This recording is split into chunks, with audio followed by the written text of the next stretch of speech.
నమస్తే. Welcome to okay TV. ప్రస్తుతం నా ముందు అశోక్ సార్ ఉన్నారు. మాట్లాడదాం. నిరుద్యోగుల అంశం నిన్న సార్ ప్రెస్ మీట్ పెట్టడం కూడా జరిగింది. అసెంబ్లీలో చర్చకు రావాలని. దాదాపు 2 ఏళ్లు కావస్తా ఉంది. ఇప్పటిదాకా 6 అసెంబ్లీ సమావేశాలు పెట్టడం జరిగింది రాష్ట్ర ప్రభుత్వం.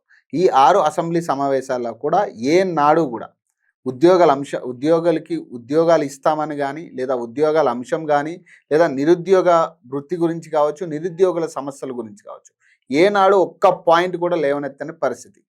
సో ఏదైనా గానీ ఈసారైనా అసెంబ్లీ సమావేశాల్లో మీరు వారం రోజులు జరుపుకోండి, 20 రోజులు జరుపుకోండి. కానీ నిరుద్యోగుల అంశం, నిరుద్యోగులకు ఒక క్లారిటీ ఇవ్వండి.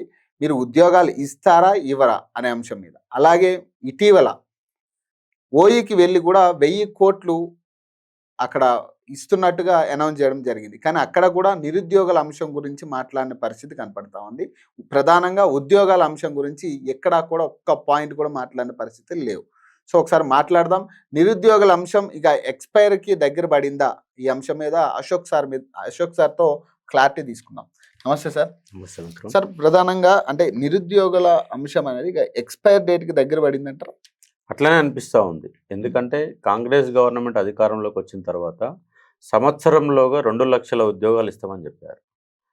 ఇవాళ మేము 60,000 ఉద్యోగాలు లెక్కలు చెప్పుకుంటున్నారు. మీరు ఒక్క నోటిఫికేషన్ ఇవ్వకుండా, మీరు కాంగ్రెస్ పార్టీ అధికారంలోకి వచ్చినాక నోటిఫికేషన్ ఏమని ఇచ్చిరా? నోటిఫికేషన్ ఇవ్వలే కదా. ఇచ్చింది ఒకే ఒక నోటిఫికేషన్ ఇచ్చారు. ఫార్మా రంగానికి సంబంధించి ఒక నోటిఫికేషన్ ఇచ్చారు. 7,000 ఉద్యోగాలకు సంబంధించి ఒక నోటిఫికేషన్ ఇచ్చారు.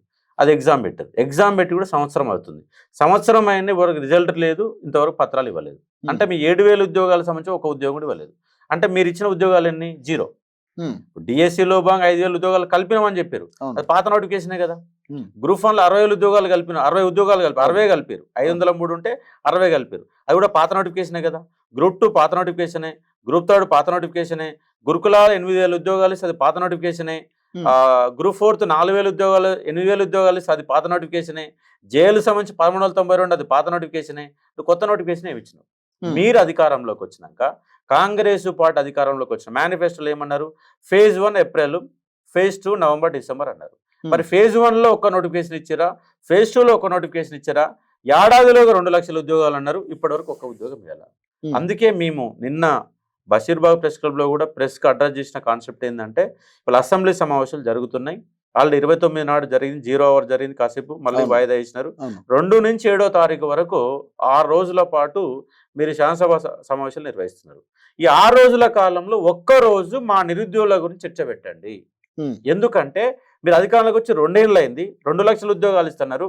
2 ఉద్యోగాలు కూడా ఇవ్వలేదు. అసలు ఇస్తారా? ఇవ్వరా? మీ ఇచ్చే ఉద్దేశం మాకు లేదు. మేము నిరుద్యోగులు మోసం చేయడం కోసమే ఇయర్ క్యాలెండర్ పెట్టినాం, మేనిఫెస్టో పెట్టినామని క్లారిటీ చెప్పండి. ఇవ్వమంటే ఇక హైదరాబాద్లో ఆల్రెడీ విద్యార్థులు అంట ఇవాళ ఆర్టీసీ క్రాస్ రోడ్లో సిటీ సెంటర్ లైబ్రరీలో తాళాలు వేసుకొని, కుర్చీలో తాళాలు వేసుకొని మొత్తం కూడా ప్యాక్ అయ్యి బయటనే ఒక 700 మంది 1000 మంది కనపడేవాళ్ళు. ఇవాళ ఒక్క విద్యార్థులు లోపల. వాళ్ళ దిల్సుఖ్నగర్ మొత్తం బోసిపోయింది, ఆర్టీసీ క్రాస్ రోడ్ మొత్తం బోసిపోయింది. మీరు ఇస్తారని నమ్మకం లేక వెళ్ళిపోయినారు. ఎంతో కొంత ఒక 10%, 15% మిగిలిన వాళ్ళు ఉన్నారు. మీరు ఇయ్యమని చెప్తే మీ 2020 దాకా ఇయ్యము, మేము కేవలం ఎన్నికల కోసమే నిరుద్యోగులు వాడుకున్నాం, మళ్ళీ ఎన్నికల టైంలోనే ఉద్యోగాలు ఇస్తాం అని మీరు క్లారిటీగా చెప్పండి. చెప్తే చదువుకుంటాడు, వదిలిపెడతాడు. మాలాంటి కూడా మాట్లాడి ఇవ్వడట అని చెప్పేసి మాట్లాడుతూ కూర్చుంటాం. కానీ త్వరలో ఇస్తాం. వాళ్ళ కాంగ్రెస్ నాయకులకు సంబంధించినటువంటి బల్మూరు వెంకట్ కానీ, ఆయన రియాజ్ కానీ, మరికొంతమంది మానవతరాయ్ కానీ, మరొక చెనగాని దయాకర్ కానీ వాళ్ళు ఏమంటారు అంటే మే రాగానే జూన్ 2 అంటారు. జూన్ 2 అయిపోగానే ఆగస్టు 15 అంటారు. ఆగస్టు 15 అయిపోగానే అక్టోబర్ అంటారు. అక్టోబర్ అయిపోగానే మా తల్లి బలిదేవత, రాష్ట్రానికి బలిదేవతగా మారిన సోనియా గాంధీ అని వాళ్ళు చెప్పుకుంటారు. బలిదేవత అని చెప్పినటువంటి రేవంత్ రెడ్డి ఇవాళ సోనియా గాంధీ ఇవాళ దేశంలో ఇవాళ క్రిస్టియన్ నిన్న క్రిస్మస్ వేడుకలు జరుగుతున్నాయంటే దానికి గల కారకురాలు కూడా సోనియా గాంధీ అని చెప్తున్నాడు.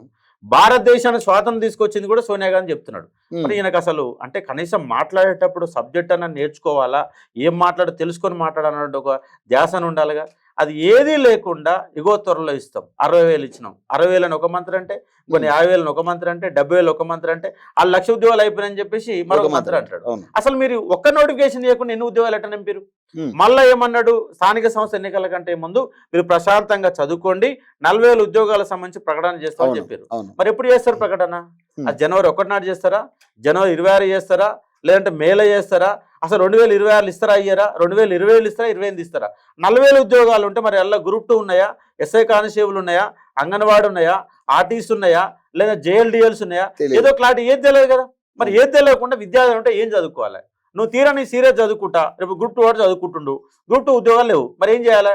ఎస్ఐ కానిస్టేబుల్ ఉద్యోగాలు లేవు, మరి ఏం చేయాలా?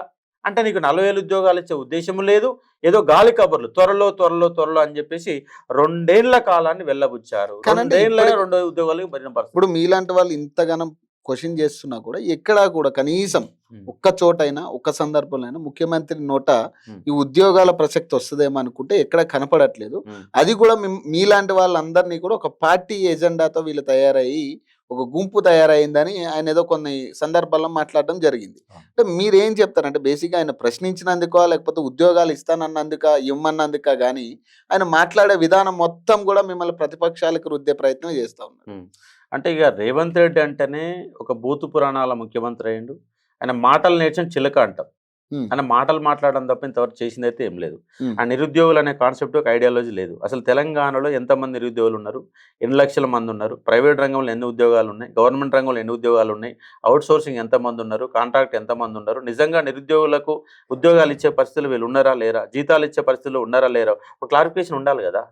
ఏ క్లారిఫికేషన్ లేనటువంటి ఒక పనికి మాలిన ముఖ్యమంత్రి. దేశంలో 31 మంది ముఖ్యమంత్రులు ఉంటే ఎవరైనా మాట్లాడితే ఒక సబ్జెక్ట్తో మాట్లాడు. ఎలాంటి సబ్జెక్టు లేకుండా సిగ్గు ఎగ్గు ఏమి లేకుండా ఏ దొరుకుతుంది మైక్ నోటుకు వస్తుంది, ఏది వస్తుంది మాట్లాడు అన్న ముఖ్యమంత్రి అన్న విషయం కూడా మర్చిపోయి మాట్లాడుతున్నటువంటి వ్యక్తి రేవంత్ రెడ్డి. రేవంత్ రెడ్డికి మించిన ముఖ్యమంత్రి ఇక దేశంలో ఏ రాష్ట్రానికి రాడు, మన రాష్ట్రానికి కూడా రాడు. అంటే ఇప్పటిదాకా కనీసం అసెంబ్లీలో చర్చకు రాని అంశాన్ని మరి మళ్ళీ ఇప్పుడు మీరు గుర్తు చేస్తా ఉన్నారు అసెంబ్లీలో చర్చ పెట్టమని. మళ్ళీ ఇప్పుడు పెట్టే పరిస్థితి ఉంటుందా? మళ్ళీ వాళ్ళు ఏదో నీటి హక్కులు అంటున్నారు, ఇంకోటి ఏదో మాట్లాడతానంటున్నారు, తర్వాత ఏదో ఇది మన కూలీలకు సంబంధించిన ఏదైతే జీరామ్జీ ఉపాధి హామీ గురించి మాట్లాడుతా అంటున్నారు తప్పితే ఎక్కడ కూడా నిరుద్యోగ అంశం లేదు, రైతుల అంశం అసలే లేదు. సో మీరేం చెప్తారు దీనికి? అందుకే నిరుద్యోగుల్లో కూడా చైతన్యం రావాలా. ఈడ్చి కొడితే జాడపత్త లేకుండా పోతున్నటువంటి కాన్సెప్ట్ని నిరుద్యోగులు కల్పించగలగాలి. నిరుద్యోగులు డిగ్రీలు అయిపోయి, పీజీలు అయిపోయి, ఎంటెక్లు అయిపోయి, బీటెక్లు అయిపోయి చదువుకున్నటువంటి అక్షర జ్ఞానులైన మనమే పనికిమాల వాళ్ళకి మనమే తయారవుతున్నాం. క్వశ్చనింగ్ చేసే పరిస్థితిలో లేకుండా వెళ్ళిపోతున్నాం. మనం ఏదో జీవితం గడిపేస్తున్నాం, ఫోన్లలో గడిపేస్తున్నాం, వాట్సాప్లో గడిపేస్తున్నాం, రీల్స్లో గడిపేస్తున్నాం. సమాజం ఎటుపోతుంది, నిజంగా వ్యవస్థకు మనం అక్కడికి వస్తున్నాం, అక్కడ వస్తలేమా, ఈ ప్రభుత్వం నిలదీయాల వద్దన్నటువంటి అవగాహన నిరుద్యోగులకు ఉండాలి కదా. ఆ నిరుద్యోగులు కూడా అవగాహన లేకుండా పోతున్న ఒక సందర్భాలు కనబడతా ఉన్నాయి. నిరుద్యోగులలో ఒక్కసారిగా క్వశ్చనింగ్ చేసే పద్ధతి నేర్చుకోండి, నిలదీసే ప్రయత్నం చేయండి. ఎక్కడికక్కడ ఊర్లలోకి ఎమ్మెల్యేలు కనబడితే క్వశ్చన్ చేయండి, ముఖం మీద అడగండి. అడిగితే వాడు భయం ఏర్పడుతుంది. మనం ఎక్కడ అడుగుతలేం కదా, అడగపోయేసరికి వాళ్ళ ఇష్టారాజ్యంగా మారుతుంది. మాలాంటి వాళ్ళు క్వశ్చన్ చేస్తున్నారు కాబట్టి మేము త్వరలో ఇస్తాం, 60,000 ఇచ్చినాం, 70,000 ఇచ్చినాం, ఇట్లు ఇస్తున్నాం, అట్లు ఇస్తున్నాం అని చెప్పేసి ఆయన మంది మార్బలంతో అప్రౌడ్ చెప్పించే ప్రయత్నం చేస్తున్నాం. ఈయన కూడా అన్ని వేదికలలో గో మీ ఇట్లు ఇచ్చినాం, అట్లు ఇచ్చినాం అంటే అవగాహన రహితంగా మాట్లాడుతున్నాడు ఇక ముఖ్యమంత్రి. నిజంగా మేము నోటిఫికేషన్ ఇవ్వకుండా ఉద్యోగాలు అట్టిస్తారు. ఇప్పుడు స్థానిక సంస్థల ఎన్నికల్లో వచ్చిన సర్పంచ్ మన వార్డు మెంబర్లు ఎన్నుకున్నారు, నువ్వు నోటిఫికేషన్ ఇవ్వకుండా ఎన్నికలు పెట్టినావా? లేదు, నోటిఫికేషన్ వేయాలి కదా. నోటిఫికేషన్ ఇచ్చినావు, రిజర్వేషన్లు కేటాయించినావు, ఎన్నికలు పెట్టినావు, రిజల్ట్ ఇచ్చినావు. మరి అట్లా నోటిఫికేషన్ ఇవ్వకుండా ఉద్యోగాలు ఎట్లా ఇచ్చినావు అసలు? ఈ అంశాన్ని టిఆర్ఎస్ కూడా సరే క్వశ్చన్ చేయలేకపోతుంది. ఇప్పుడు మీ టైంలోనే కదా, ఇప్పుడు గురుకులాలు ఉన్నాయి, 9,000 ఉద్యోగాలు నోటిఫికేషన్ ఇచ్చిండ్రు, ఎగ్జామ్ పెట్టినారు, ఫలితాలు ఇచ్చారు, ఈయన వచ్చి పత్రాలు ఇచ్చిండు. అవి మీ కాదురా నాయన, మీరు వచ్చినాక ఏమి ఇచ్చారో చెప్పండి అని టిఆర్ఎస్ కూడా క్వశ్చన్ చేయాలి కదా. అంటే ఈ యొక్క ప్రతిపక్షాలు కూడా కంప్లీట్గా విఫలం అవుతున్నవి. అంటే బీజేపీ కానీ, టిఆర్ఎస్ కానీ, అంటే సిపిఐ కానీ ఎలాంటి అవగాహన లేకుండా మాట్లాడుతున్న ఒక సందర్భం కనబడుతున్నటువంటి విషయం మాకు స్పష్టంగా కనబడుతుంది. అందుకే అసెంబ్లీలో 119 ఎమ్మెల్యేలు సిగ్గు తెచ్చుకొని ప్రతిపక్షాలు కూడా క్వశ్చనింగ్ చేసి దీనిపైన ఒక చర్చ పెట్టండి. నిజంగా నిరుద్యోగుల అంశం ఎందుకు మీకు గుర్తుండట్లేదు? రాష్ట్రంలో తెలంగాణ పబ్లిక్ సర్వీస్ కమిషన్ పేర్లు నమోదు చేసుకున్న 30 లక్షల మంది ఉన్నారు. ఇంకా రోడ్ల మీద ఇంకో 20 లక్షల మంది ఉంటారు, 50 లక్షల మంది ఉన్నారు. మరి 50 లక్షల మందికి సంబంధించి ప్రతి ఇంట్లో ఒక నిరుద్యోగి ఉన్నాడు. బట్ భవిష్యత్తు ఏంటి? మీరు ప్రభుత్వంలో 50 లక్షల ఉద్యోగాలు ఇవ్వలేరు, మరి ప్రైవేట్ రంగంలో ఏంటి? హైదరాబాద్ ఉంది, వాళ్ళ హైదరాబాద్ అనే పెద్ద హబ్. హైదరాబాద్ లో 10 లక్షల సాఫ్ట్వేర్ ఉద్యోగాలు ఉంటే 10 లక్షలలో నిజంగా తెలంగాణ ప్రాంతం వాడు ఎంతమంది సాఫ్ట్వేర్లు పనిచేస్తున్నారు? ఇవాళ కొన్ని వేల పరిశ్రమలు ఉన్నాయి. ఆ వేల పరిశ్రమలలో కనీసంగా ఒక 20-30 లక్షల మంది ఎంప్లాయీస్ పనిచేస్తున్నారు. ఆ 20-30 లక్షల మందిలో తెలంగాణ బిడ్డలు ఎంతమంది ఉన్నారు? నిజంగా తెలంగాణ వాళ్ళకి అవకాశం కల్పిస్తురా? ఒకవేళ తెలంగాణ వాళ్ళు సాఫ్ట్వేర్ ఉద్యోగాలు అందుకోలేకపోతున్నారు. ఎందుకు అందుకోలేకపోతున్నారు? ఇవాళ బీటెక్ ఎంటెక్ చేసిన వాళ్ళు రాష్ట్రంలో కొన్ని లక్షల మంది ఉన్నారు. ఆ లక్షల మందికి ఎందుకు సాఫ్ట్వేర్ ఉద్యోగాలు ఎందుకు వస్తలేవు? వాడికి స్కిల్ తక్కువ ఉందా? స్కిల్ తక్కువ ఉన్న స్కిల్ నేర్పించాలి కదా. లాంగ్వేజ్ స్కిల్స్ తక్కువ ఉన్నాయి, లాంగ్వేజ్ స్కిల్స్ నేర్పించాలి కదా. 33 జిల్లాలు ఉన్నాయి. మేము అందుకే మేము ఏం డిమాండ్ పెడుతున్నాం అంటే స్కిల్ డెవలప్మెంట్ ప్రోగ్రాంలు పెట్టండి. అది కూడా బలవంతంగా రుద్దాల పిల్లల్ని. నువ్వు ఏదో పెట్టినాం, ఆ డబ్బులు వచ్చినాయి, మళ్ళీ దిగమింగేస్తాం, ఇట్లా మంత్రుల వాటా ఎమ్మెల్యేల వాటా మిగిల్చుకొని మళ్ళీ దుబ్బడి అవతల పడే ఉంది. అట్లా కాకుండా రాష్ట్రంలో ఒక 2-3 ఎఫిషియంట్ దమ్మున్నోళ్ళని, అవినీతికి దూరంగా ఉన్నటువంటి ఐఏఎస్ ఆఫీసర్లను పెట్టి 33 జిల్లాలలో స్కిల్ డెవలప్మెంట్ ప్రోగ్రాం పెట్టి ఒక్కొక్క జిల్లాలో 10,000 మంది ఇస్తే సంవత్సరానికి 2 లక్షలు 3 లక్షలు టార్గెట్ పెట్టుకొని ఒక 5 ఏళ్ల పాటు పనిచేస్తూ 20 లక్షల మందికి స్కిల్ డెవలప్మెంట్ ప్రోగ్రామ్ అనేది ఇంప్రూవ్మెంట్ అవుతుంది కదా. ఇలా హైదరాబాద్లో పరిశ్రమలు ఉన్నాయి. ఆ పరిశ్రమలో పనిచేయడానికి వీటి స్కిల్స్ లేవు. ఏ పరిశ్రమ ఉంది? ఎలాంటి స్కిల్ ఉన్నటువంటి ఎంప్లాయీస్ కావాలా? సాఫ్ట్వేర్ ఉంది. మొత్తంగా హైదరాబాద్లో ఎన్ని కంపెనీలు ఉన్నాయి? ఏ కంపెనీలో ఏ సాఫ్ట్వేర్ ఉపయోగిస్తున్నారు? అది తెలుసుకోవాలి కదా. తెలుసుకొని ఆ సాఫ్ట్వేర్ రంగంలో వీడికి స్కిల్ కనుక నేర్పిస్తే వాడికి ఉద్యోగం వస్తుంది కదా. ఇవాళ అమెరికా పోతున్నారు. ఎంతమంది పోతున్నారు? అమెరికా పోయే వాళ్ళకి ఎలాంటి స్కీమ్స్ ఏర్పాటు చేస్తున్నారు? చదువుకున్న వాడికి ఇవాళ రైతులకు 1,00,000 కోట్లు ఖర్చు పెట్టారు. మన నిరుద్యోగులకు 10,000 కోట్లు ఎందుకు ఖర్చు పెట్టారు?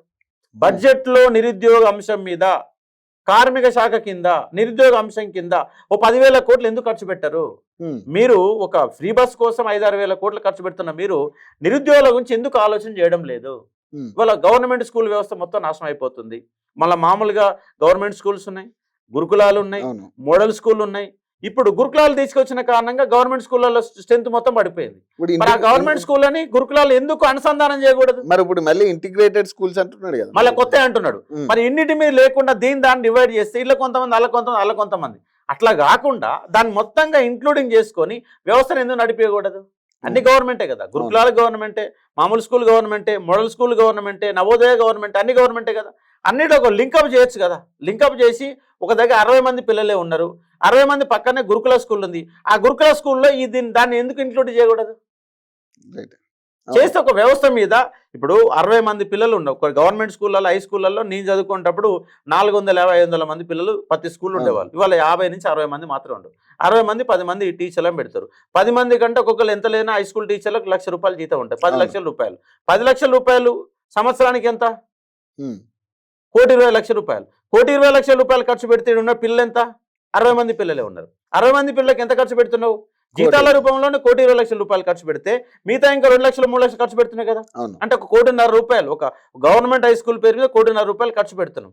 ఆ ₹1,50,00,000 ఖర్చు పెట్టడం నేనేమంటున్నా అంటే పక్కనే ఉన్న గురుకుల స్కూల్ని దానికి అనుసంధానం చేస్తే ఉపయోగపడడానికి అవకాశం ఉంటుంది కదా. అట్లా ఏది చెయ్యరు. గందరగోళం, ఎవరి రాజ్యం వాడిది అన్నట్టుగా వ్యవస్థ. ఒక డిఓ, ఒక జిల్లాలో డిఓలు ఉండరు. ఇంటర్మీడియట్ స్థాయిలో గవర్నమెంట్ ఫుల్ స్థాయిలో స్ట్రెంత్ ఉండదు. యూనివర్సిటీలలో ప్రొఫెసర్ పోస్టులు నింపరు. 2,800 పోస్టులు 11 యూనివర్సిటీలలో 2,800 పోస్టులు ఉండాలా. ఇలా 1,900 పనిచేస్తారు. 1,900 మందిలో కూడా హడాక్ కమిటీ పేరుతో, అంటే డైలీ పీరియడ్ వైజ్ పనిచేసే వాళ్ళు, కాంట్రాక్ట్ బేస్ ఉన్న వాళ్ళు 1000 మంది ఉన్నారు. నిజంగా 2,800 మందిలో 1000 మంది కూడా రెగ్యులర్ పోస్టులు లేనటువంటి సందర్భం. ఎందుకు నింపరు అవి? వ్యవస్థను ఎందుకు బాగా చేయరు? యూనివర్సిటీ స్థాయి నుంచి, ఎల్కేజీ నుంచి యూనివర్సిటీ స్థాయి వరకు విద్యా వ్యవస్థను బాగా చేసి వాళ్ళ భవిష్యత్తును తీర్చిదిద్దే ఒక ప్రయత్నం చేసి అద్భుతంగా ఉంటుంది కదా. ఈ విద్యా వ్యవస్థను పట్టించుకున్నోడే లేడు. అది ప్రతిపక్షాల టీఆర్ఎస్ గవర్నమెంట్ లో అదే జరిగింది, వాళ్ళ కాంగ్రెస్ లో అదే జరుగుతుంది. అసలు విద్యాశాఖ మంత్రి ఎప్పుడు కూడా విద్య గురించి మాట్లాడింది లేదు. అసలు విద్యాశాఖ మంత్రి రాష్ట్రంలో ఎవరు ఉన్నారు? అది రేవంత్ రెడ్డి కాడ పెట్టుకున్నాడు. రేవంత్ రెడ్డికి ఎక్కడైనా యూనివర్సిటీలో చదువుకుంటే ఆయన ఏమన్నా చదవలేదు కదా. ఆయన యూనివర్సిటీ ఎడ్యుకేషన్ గురించి సిస్టమ్ మీద అవగాహన ఉందా? లేదు కదా. డిగ్రీ స్థాయిలో అవగాహన ఉందా? లేదు కదా. మరి నీకు చదువుకున్న మంత్రులు లేరా మీ దాంట్లో? నీకు ఎట్లా చదువు రాదు. నీకు చదువుకొచ్చిన దుద్దిల శ్రీధర్ బాబుకో, లేదంటే వాళ్ళ బట్టి విక్రమార్కనో, ఇంకా చదువుకున్నటువంటి పీజీ చేసినటువంటి మంత్రులకో విద్యాశాఖను అప్పచెప్పొచ్చు కదా. నీ దగ్గర ఎందుకు పెట్టుకోవాలి విద్యాశాఖని? ఆయన మురళిని పెట్టిరు. ఆయన ఎడిపోయిన ఇంతవరకు జాడ పత్తలేడు. ఆయన ఇది చేస్తా అది చేస్తాను గొప్పలు కారాలు మీరియాలు చెప్పి డిస్కషన్లు పెట్టి ఇట్లా మార్చాలి అట్లా మార్చాడు. ఆయన ఏ రోజు డిస్కషన్ల కోసం ఏ రోజు ఆయన చెప్తే ముఖ్యమంత్రి ఇంటున్నట్టు తెలియని ఒక పరిస్థితి. ఈ ప్రొఫెసర్లు లేవనెత్తుతున్నారు రేవంత్ రెడ్డిని. ఓ పెద్ద దౌర్భాగ్యం. అదే కదా, వామపక్ష భావజాలం ఉన్నటువంటి వాళ్ళు కూడా ఈయన ఎంత గొప్పోడు ఇంకో వాళ్ళేడు అని చెప్పేసి ఇలా పైకెత్తి ఒక ప్రయత్నం చేసి వాళ్ళకన్నా కనీసం అనిపించాలి అసలు మనం ఏం మాట్లాడుతున్నాం ఏం మాట్లాడదు అంటే నీ అవసరాల కోసం నీ హోదాల కోసం మీరు నెక్స్ట్ ప్రమోషన్ల కోసం వాళ్ళని పైకెత్తి పడిస్తే విద్యా వ్యవస్థ నాశనం అవుతున్న సందర్భం కనబడతలేదా? యూనివర్సిటీలలో ఖాళీ పోస్టుల గురించి ఎందుకు మాట్లాడాను? అవును, అవుట్ సోర్సింగ్ కూడా అవుట్ సోర్సింగ్ వాళ్ళ గురించి ఎందుకు మాట్లాడారు అంటే మాట్లాడాలని ఒక పరిస్థితులలో వాళ్ళ మారుతున్న సందర్భాలు అంటే మనకు మీరు ఎక్స్పెక్ట్ చేశారా సార్? అంటే ఇప్పుడు యూనివర్సిటీకి ఒక ముఖ్యమంత్రి వస్తున్నాడంటే ఖచ్చితంగా ఏదో నిరుద్యోగ అంశం కూడా అందులో ఇన్వాల్వ్ అవుతుంది, లేదా కనీసం యూనివర్సిటీ అయినా బాగుపడే పరిస్థితి వస్తుంది అనేది ఎక్స్పెక్ట్ చేశారా? ఆయన ఫస్ట్ ఓయూకి వస్తున్నప్పుడు ఆయన ఒక దొంగలాగా వచ్చిండు, ఒక తాలిబాన్ తీవ్రవాది వచ్చిండు, మొత్తం ఎన్సీసీ గేట్ నుంచి టాగూర్ అటేర్ దాకా మొత్తం ముళ్ళ కంచెలు వేసుకొని వచ్చిండు. నేను ఆయన మాట్లాడినందుకు ఆయన ఏమన్నాడు, యూనివర్సిటీలో ఒక్క పోలీసు లేకుండా నేను ప్రశాంతం ఒక్కనే వస్తా, మీరు ఎంతమంది వస్తారో అంతమంది రాండి, మీ అందరినీ సమాధానం చెప్తా అన్నాడు. మళ్ళీ ఏం చేసిండు, మళ్ళీ నిండా మొత్తం పోలీసులను పెట్టుకున్నాడు. ముందస్తుగానే విద్యార్థి నాయకులందరూ ముందుగా అరెస్ట్ చేసిండు. ఓయికి వచ్చినప్పుడు కనీసం ఒక విద్యాలయానికి వచ్చినప్పుడు నిరుద్యోగ అంశం గురించి మాట్లాడాలన్న సోయి నీకు ఉండాలి కదా. ఇవాళ తెలంగాణ రాష్ట్రాన్ని సాధించింది ఎవరు? ఆర్ట్స్ కాలేజ్ కేంద్రంగా జరిగినటువంటి విద్యార్థి ఉద్యమం తెలంగాణ రాష్ట్రాన్ని తీసుకొచ్చింది కదా. మరి తీసుకొచ్చినప్పుడు తెలంగాణ రాష్ట్రాన్ని తీసుకొచ్చినటువంటి విశ్వవిద్యాలయము వచ్చినప్పుడు అక్కడ నిరుద్యోగుల గురించి ఒక మాట మాట్లాడే కదా. ఏం మాట్లాడకుండా ఒక దొంగలాగా వస్తే దొంగలాగా పారిపోతుంది. మరి ఎందుకు రావాలి? నువ్వు యూనివర్సిటీకి ఎందుకు రావాలి? ఆ మాత్రానికి 1000 కోట్ల రూపాయలు యూనివర్సిటీకి వచ్చే ప్రకటించాలన్నా? నువ్వు ఆడ ప్రెస్ మీట్ పెట్టి సీఎంఓలో కూడా 1000 కోట్ల రూపాయలు ప్రకటించని చెప్పొచ్చు కదా, ఇంటికి వచ్చి కూడా చెప్పొచ్చు కదా. నీ బిల్డప్ కోసం ఓయికి వస్తుంది, నీ బిల్డప్ లేకుండా పారిపోతుంది, ఏం లాభం చెప్పండి? అంటే ఇలా రాష్ట్రంలో ఒక నిరుద్యోగ అంశాన్ని గురించి ఒక విద్యా వ్యవస్థ గురించి ఇంకా ఆగమయ్యే ఒక పరిస్థితి కనబడుతుంది తప్ప ఈ యొక్క విద్యా వ్యవస్థ గురించి బాగు చేయడానికి ఎవరు కూడా ముందుకు రావడం లేదు.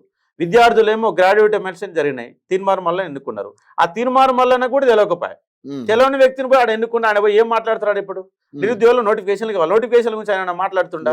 రాష్ట్రం లెక్కలు చెప్పాలి కదా. అయ్యా ఇంతమంది నిరుద్యోగులు ఉన్నారు, ఈ ఉద్యోగాలు ఇవ్వాలా, ఈ 2 లక్షల ఉద్యోగాల మేనిఫెస్టో ఇస్తామని చెప్పిండు, ఇంతవరకు ఇవ్వలేదని మరి తీర్మానం మళ్ళీ మాట్లాడాలి కదా. అంటే వ్యవస్థ ఎట్లా నాశనం అవుతుందంటే మనమే నాశనం చేసుకుంటున్నాం. పనికిమాల వాళ్ళని క్వశ్చనింగ్. ఎందుకంటే 1000 రూపాయలకు 2000 రూపాయలకు 500 రూపాయల బిర్యానీకి అమ్ముడు పోయే పరిస్థితుల్లో తెలంగాణలో ఉన్నప్పుడు ఇలాంటి వ్యక్తులే రాజ్యం వెళ్తారు. వ్యవస్థ ఇట్లానే ఖరాబ్ అయిపోతుంది. మీరేమంటారు సార్? అంటే ఇప్పుడున్న పరిస్థితుల్లో ఇప్పుడు జరుగుతున్న ఎన్నికలు కూడా వాళ్ళకి అనుకూలంగానే తీర్పిచ్చే పరిస్థితి కనపడుతుంది కదా. ఇప్పుడు మీరు కూడా చాలా సార్లు నిరుద్యోగుల సత్తా చాటాలనేది మీ నినాదం కూడా చాలా సార్లు మాట్లాడడం జరిగింది, అది కూడా ఎన్నికల విషయంలో. సో ఉప ఎన్నికలు జరిగాయి, అక్కడైతే ఇక నిరుద్యోగులు ఎవరు లేకపోవచ్చు జూబ్లీహిల్స్లో, సరే అదంతా ఒక విషయం. అయితే ఇప్పుడు స్థానిక సంస్థ ఎన్నికల్లో కూడా, సర్పంచ్ ఎన్నికల్లో కూడా ఎక్కువ శాతం కాంగ్రెస్ పార్టీకే గెలుపు అనేది కనపడతా ఉంది. మీరు ఏం చెప్తారు? అంటే ఎక్కువ శాతం అంటే ఇప్పుడు అధికార పార్టీ ఉంది, డబ్బులు ఖర్చు పెడుతున్నారు. ఒక ఊర్లో ఒక 700 మంది జనాభా ఉంటే దాంట్లో నిరుద్యోగులు ఎంతమంది ఉంటారు? ఒక 50 మంది ఉంటారు. మిగతా వాళ్ళంతా 600 మంది సాధారణ ఓటర్లే కదా. సాధారణ ఓటర్లకు పైసలు పంచుతాయి, మందు పంచుతాయి, బిర్యానీ పంచుతాయి, అన్ని చేస్తాయి. చేసినాక మరి ఎటు వేస్తారు? మరి పైగా మీ అధికారంలో ఉన్న ఇద్దేస్తాను ప్రగల్భాలు వాళ్ళకి చెప్పి ఓట్లు వేయించుకుంటారు. నిజంగా ఓన్లీ నిరుద్యోగులు కనపడేది ఎక్కడంటే గ్రాడ్యుయేట్ ఓటర్లలో కనపడతారు. గ్రాడ్యుయేట్ ఓటర్లు కూడా నిజంగా ప్రస్తుత ప్రిపరేషన్ ఉన్న వాళ్ళు ఎవరు ఉన్నారో వాళ్ళందరూ అశోక్ సార్ కోటేసినారు. కానీ ఇంకా సాధారణ ఎప్పుడో చదువు 20 ఏళ్ల క్రితం చదివి బంద్ చేసిన వాళ్ళు కూడా గ్రాడ్యుయేట్ టీచర్లు, గ్రాడ్యుయేట్ ఓటర్సే. అసొంటి వాళ్ళని ప్రభావితం చేసి 500,000 రూపాయలు వేసి ఓటేసుకున్న సందర్భాలు మనకు కనబడతా ఉన్నాయి. అంటే ఏ రోజైతే ఓటు అనేది అమ్మకానికి దూరంగా ఏ రోజైతే ఉంటుందో ఆ రోజు వ్యవస్థ బాగుపడడానికి అవకాశం ఉంటుంది.